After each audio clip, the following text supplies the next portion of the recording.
What's up, guys? Oldmansneaks here, back at it again for another sneaker chat. This time from another member of the Sneakerheads community Facebook group that we have.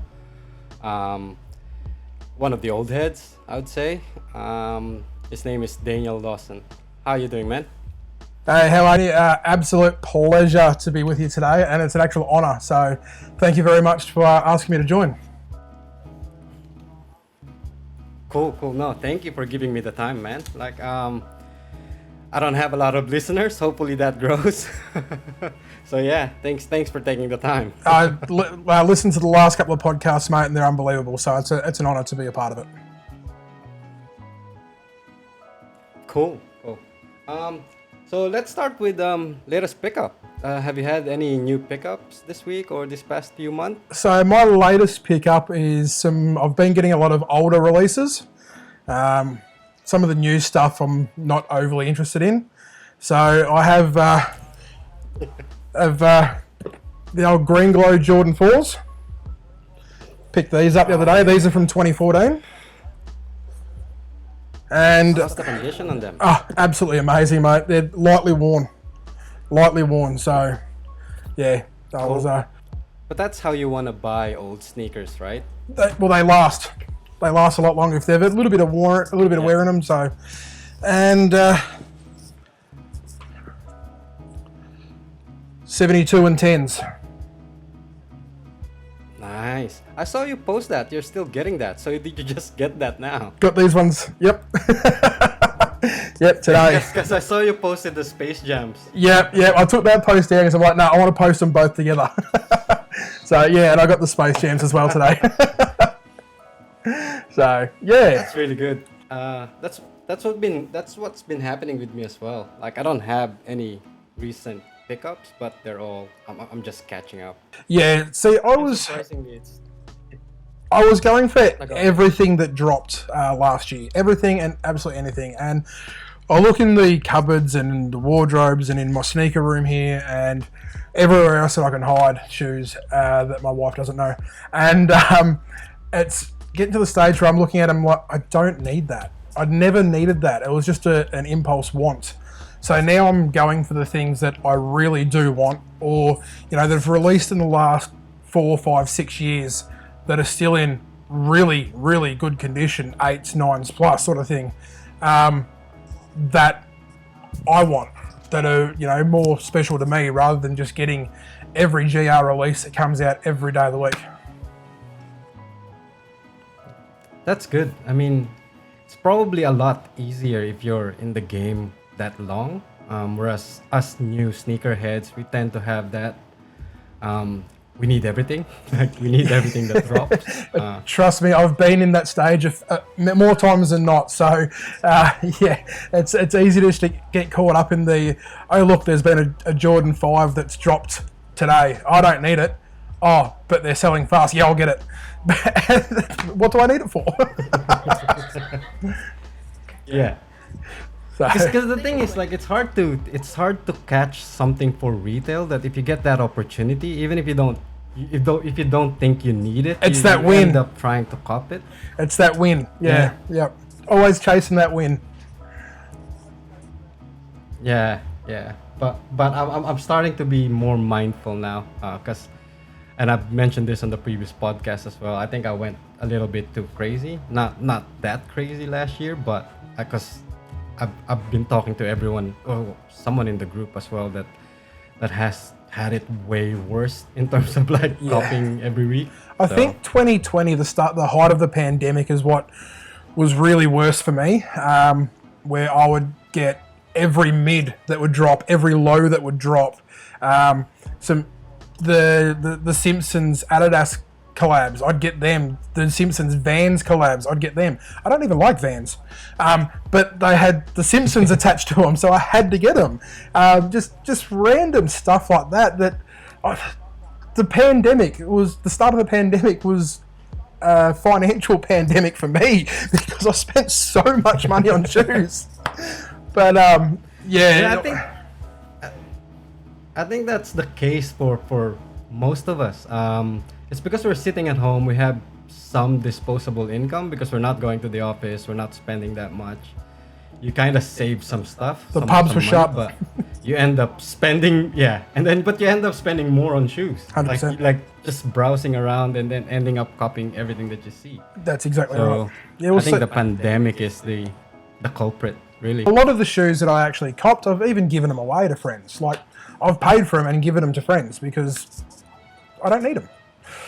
It just gets to the point now. Like I said at the start. Same with me on the mids. Yeah, 100%. But see, now they're bringing out some really, really good mids and some really good material on the mids. The start of 2019 into 2020, the material on the mids were horrible.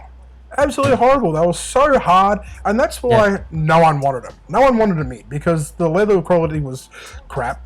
All material quality on them were crap. And obviously with the resale game, there's no resale value to them. So what's the point of getting mids? Yeah. Now they're stepping their game up. The lows are coming back in the OG style, and the mids are getting high quality leathers and suedes and whatnot put on them. So the hype's coming back around them. Yeah, but it's getting ridiculous as well. Even mids are hard to get at the moment. I mean, As soon as they drop, like they're you gone. said, the quality previously are, yeah.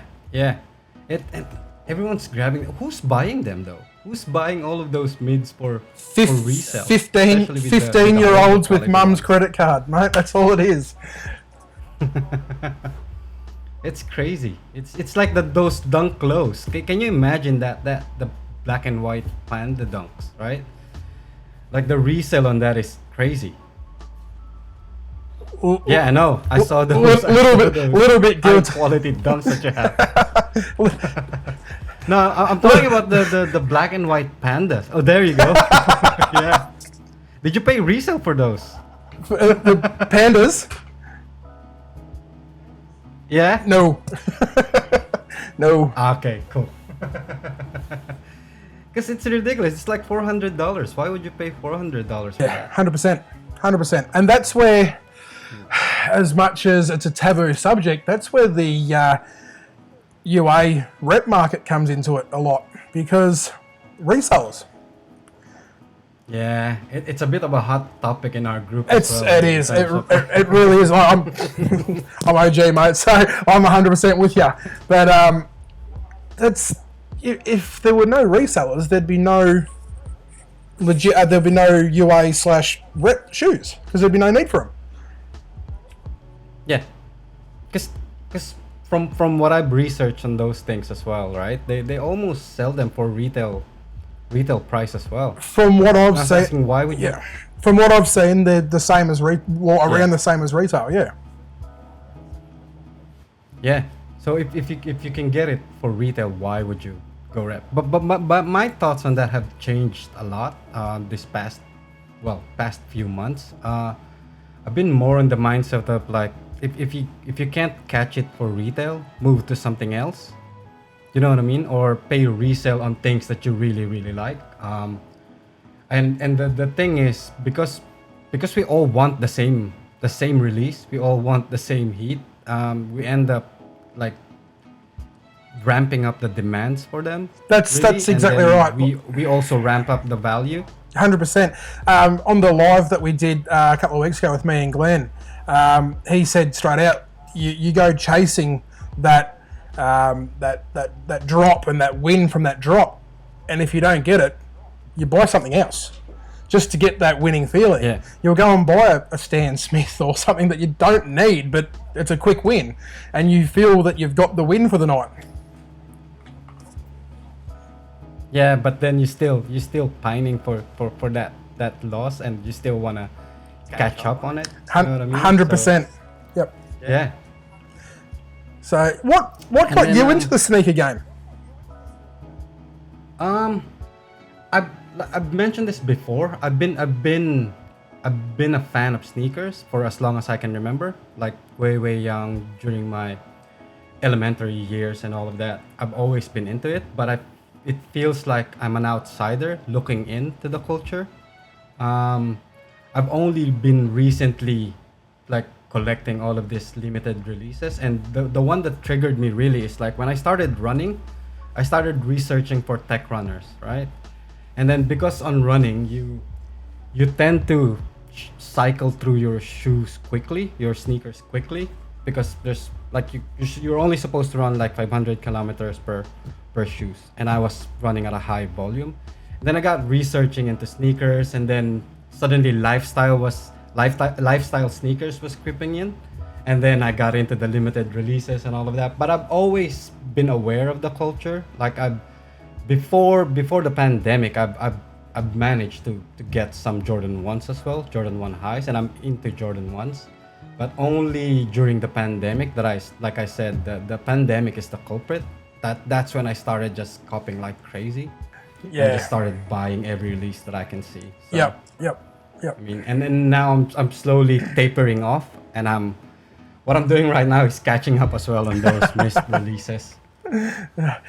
Yeah, no, I know the feeling there. See, I grew up in a relatively poor household where I'd live, you know, if I got shoes from Kmart, it was a good week. So, you know, living out of, what were they back there, British Knights and Lynx and all those sort of things. They were the big brand names that we could afford back then when I was a kid. And, you know, Reef school shoes were a big thing. You know, some of the blokes my age might remember Reef.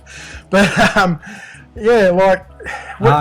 I'm not familiar, but... When you start generating some disposable income as an adult, and you look back and like, oh, I can afford these things, and then you buy one and you buy two, and oh, 2 becomes 5 and 5 becomes 10, and it just becomes a snowball effect that you just grow to love. Yeah. I think it's the inner child in you, and it's the nostalgia that you're seeing all of those sneakers, but you couldn't afford them when you were young, and then now that you can, you just start buying them. Like I was in a similar situation early on when I said I was always on the outside looking in because I couldn't afford them as well. But then, yeah, when you started affording all of those things, you just go crazy. Oh, for sure. And see, it was like I've got a pair here. These are the Ferris Bueller Dunk Highs, and these are modelled off the Ferris Bueller Day Off movie. These came out in 2008. Yeah, when was that released? That's like, there you go. Yeah, That's 2008 yeah. That was released. These are immaculate condition. And I've worn them a hell of a lot, but I clean my shoes religiously. But things like that is what I chase. Something that has some nostalgic value, like your Jordan 1 Black Toes and things like that. They've got nostalgic value. Where your Jordan, what came out? Jordan 5 Motorsports or whatever they were that just released. There's no value, no nostalgic value to those. The Jordan 3, the Pine Green 3s. There's no nostalgic value to those. But I had to get them.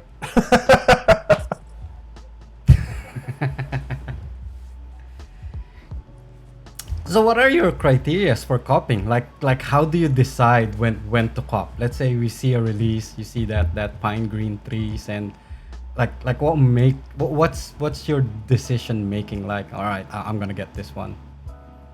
Other than impulse. Yeah, impulse is a big thing. Normally it's material quality.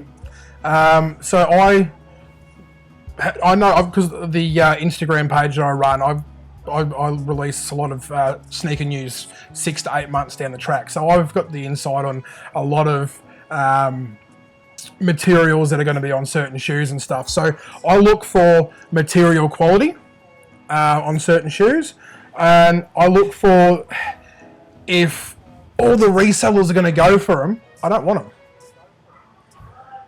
I don't want something that little Timmy's going to make $50 off. I want something that are going to sit on shelves that yourself and every other person in our Facebook group can get easily. They're the kind of shoes that I go after. And like I was saying earlier, I've sort of steered or trying to steer clear of going after new releases now and trying to get things that are from 4, 5, 6 years ago. Yeah, which is already proven that has value and has that nostalgia, because all of these things coming out, you don't really know, unless they really have that nostalgia attached to them. Because I know you're probably gonna get the playoff 12, the playoff 12. Was it 12? Yeah. Coming out? Yeah, yep, tomorrow. Yep. Yep. Yeah, on Sneakers, So, yeah. Like, but, unless it's one of those releases, then yeah. yeah, something like that. Something that's got nostalgic value behind it, 100%. So, and that's what I've got a mate that pretty much pushed me into sneakers. And we talk all the time, and I say to him, hindsight is a horrible thing. Like, I had a pair of Mosquito SB Dunks that I beat up horribly. Absolutely beat up horribly. And they're worth about $3,500 now. That's what I mean. Hindsight is terrible. I had a pair of Levi Dunks that I gave to a friend because they didn't fit me, and they're worth about $5,000. Hindsight's a horrible thing. Yeah, but I think that's just happening recently now. You know what I mean? Because we're putting in way too much value in these things, and I mean, you don't really know unless time passes. Really, like, the only thing that would tell you is like the time that passed and how much value these things really have. 100%. Like, who knows that in 10 or 15 years down the track that the alternate Buellers that dropped last year aren't going to be worth $1,000. Yeah, exactly. Like, you don't really know. One example is that New Balance protection pack, which I was trying to cop this morning. That was a GR release, and then it shot up to $1,000 now. Like, I have the gray ones, and I've always wanted to complete the set last year, and I couldn't. And now probably I wouldn't be able to because it's too expensive. It's like the Puma Mallow Rick and Morty's that dropped this morning. I couldn't even get into a checkout, and I would never thought of Mallow would sell out in 5 minutes or whatever it was. Yeah, Oliver said the same thing. He was sitting on checkout for about an hour and nothing. Yep. And it's a Mallow. Who would have thought? And I think resellers would just drive the value of that. But see, that's the whole collab hype. Collab hype is horrible. It really is. I've got a pair of Dead Mouse Pumas. And I'm not sure if you know who Dead Mouse is, but for those that don't, Dead Mouse is a DJ, world famous DJ. And I've got a pair of Dead Mouse Pumas, and they're bloody stupid money, absolutely stupid money for them. And once again, I used to wear them to every nightclub and pub, and they're just shoes. Yeah, I know. And I don't know how long this value we put on sneakers will hold down the line. You know what I mean? Because they're not, like, they fall apart, they crumble. So, I mean, unless you're really protecting them and you're wearing them as well, then yeah, who knows in the future? They're all cracking, falling apart. That one is already, yeah. Yep, cracking, falling apart. Yeah, and like, what's the value of that now? Nothing. You know what I mean? Like, nothing at all. Yeah. So. Exactly. So I think the problem sometimes is sneakerheads as well. We put too much value in these things, and you being an old head, right? And from what I'm gathering is, like, previously it wasn't like that. It's just when new sneakerheads and reseller came in and started driving up the value and putting so much value in these releases, when this happened, and it kind of affects you as a sneakerhead, I'm guessing. Like as a sneakerhead, like, what do you think about that? Like, what was the main difference that you see from maybe 10 years ago to now? It's accessible money for the younger generation. That's the thing that's the big change up, is the younger generation has got disposable income. They're seeing the hype behind certain things. Like, you look at 2 years ago with the Dunk. The Dunk hype went crazy 2 years ago. Before that, Dunks were just a pair of shoes that you skated in. Kids are getting a hold, and I'm using the term the kids because the majority of resellers these days are under 21. They're getting this income. They're selling off all the shoes that they can possibly get, and that's generating the hype. It's the supply and demand. It's minimal supply the hype behind it creates a major demand, and people like us that don't run bots or anything like that struggle to get those. So that's what I've seen has changed in the last 10 or so years, is obviously the resale aspects has just exploded, but it's the shoes that people are making hype that wouldn't necessarily be a hype shoe. That's what's changed. Do you think it will ever go back to the way it was before? Do you think there's a break? Because my theory is like there could be a point wherein there's gonna be a breaking point wherein there's too much resellers and everything's gonna get ruined, and it will die down and then go back to a place wherein actual sneakerheads will be able to cop the things that they want. I'm not sure. Maybe I'm too naive to think that, but like you were saying on the podcast that you had with thinking on Oliver, that. like you were saying you had on the podcast with Oliver when you went to the sneaker cons, or sneaker show, sorry, and every table was exactly the same. What's the point? You know, I honestly don't think it's going to revolve back here in Australia. I think the resale game is here to stay, unfortunately, and it's going to be as high as what it is. Over in the States, it's already started to filter back the way it was a few years ago. You look at the Lightning 4s when they dropped. They sold out here. They had a mass produce. Over in the States, they were in Nike outlets. Like, there was a lot of shoes that they were just putting out in the outlets that over here are gone, never to be seen again unless you've got $400 or $500. So over there, it is starting to revert back to the way that things used to be. They have that feel of the way things used to be, where that I can't see that happening over here.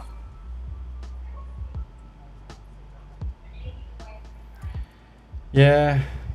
I mean, I think I've noticed a change in my behavior in copying right now. Like I'm not that mad anymore of losing raffles or losing anything really, and I just focus my attention on those things that I can cop.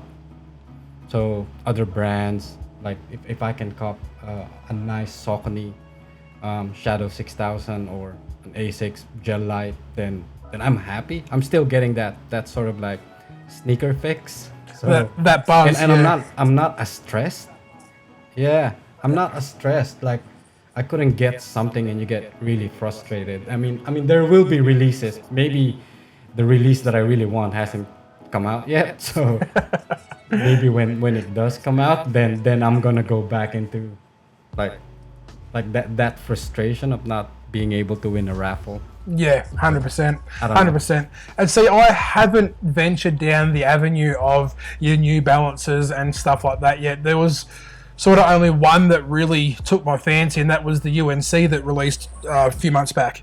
And they sat on Foot Locker for an hour or so, and shall I, shan't I? They were in the cart, they were out of the cart, they were in the cart, and I didn't end up getting them. And the hype behind them are just ridiculous. I should have got them, but I was always Dunk High and Jordans. Enjoyed wearing Dunk Lows and SBs, but it's only been recently where I've started to get in the collection of the SBs and the Dunk Lows.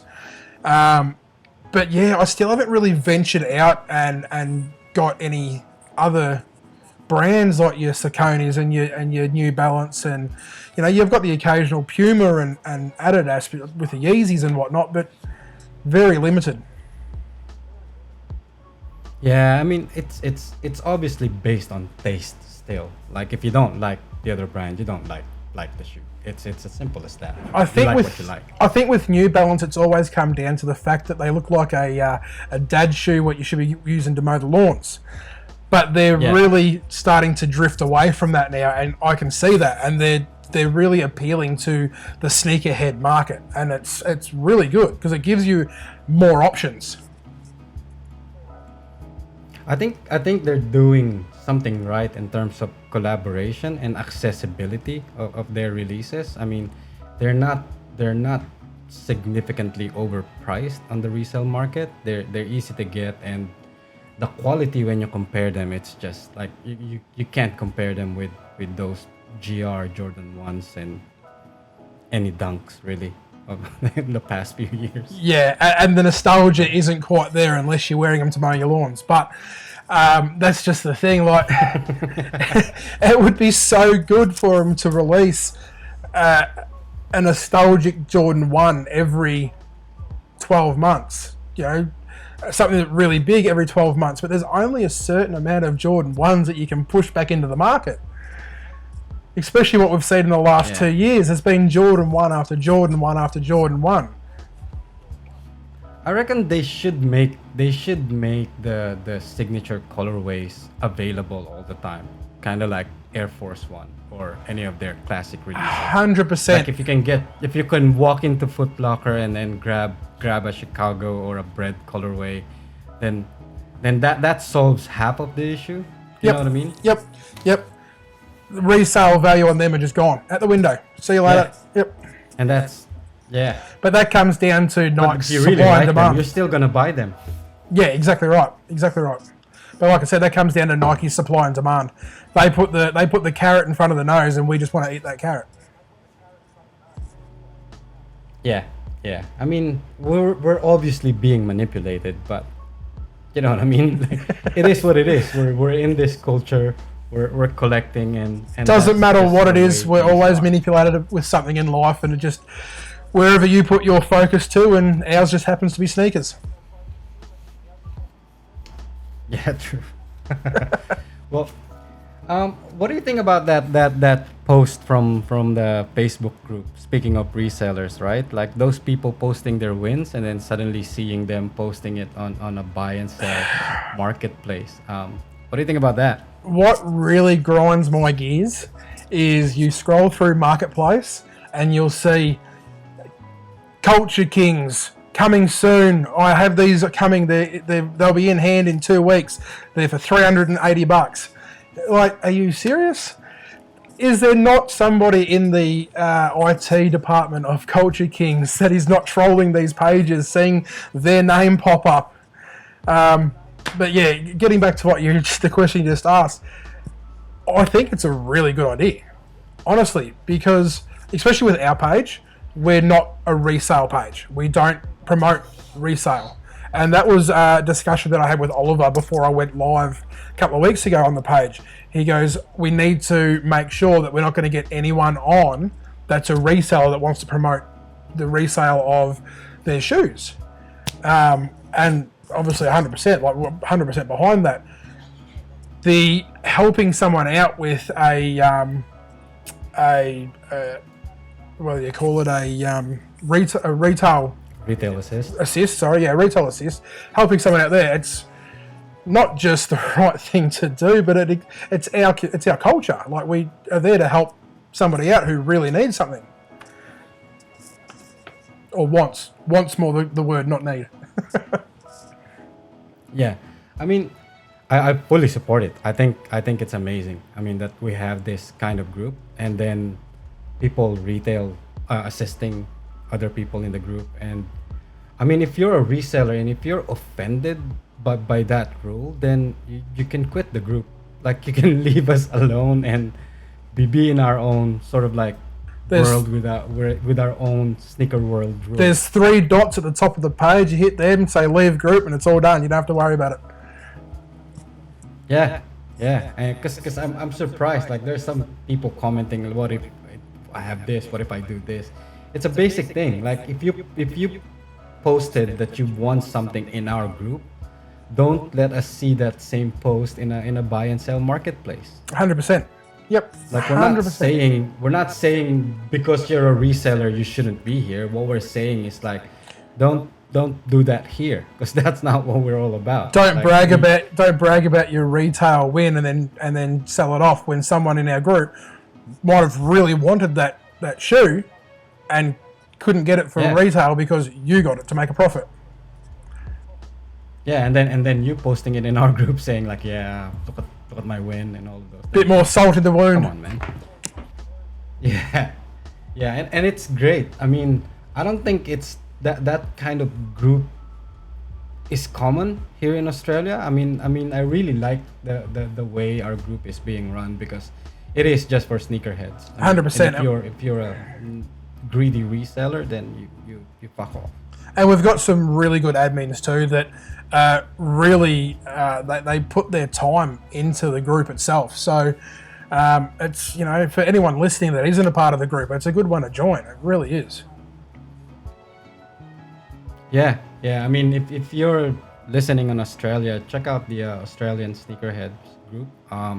It's a very well-run group, and it's run by and maintained by actual sneakerheads and not resellers. And there's sneakerheads there from all generations and all backgrounds. So there's no question that doesn't go unanswered. If someone's got a question, there's always someone there to help out that has the knowledge or that has the insight to able to give the answer to help that person out. Yeah, and if you want to see variety in taste and sneakers, just look at our page. Like, people are posting random sneakers that you start discovering and you start exploring other brands as well. Like Mr. Oliver, he loves his random sneakers. Yeah, the more colorful it is, The better. yeah, Oliver's gonna be all over it. That suits his personality to a T. Cool. Okay, I mean, thank you for your time again, man. Like, I mean, I know it's Friday night and it's late and your kids are playing, but I would love to have you on again because I think down the line, my idea is to have as many people as I can. Maybe make it sort of like a mini forum wherein we can discuss different topics. And if you're up into coming up again and doing that, I would really appreciate it. No, mate, I would, it'd be an absolute honour to be back on again. I've really enjoyed my time and really enjoyed cutting the cheese with you, mate, so it's been really good. Cool. Do you have anything that you want to promote or you want to say?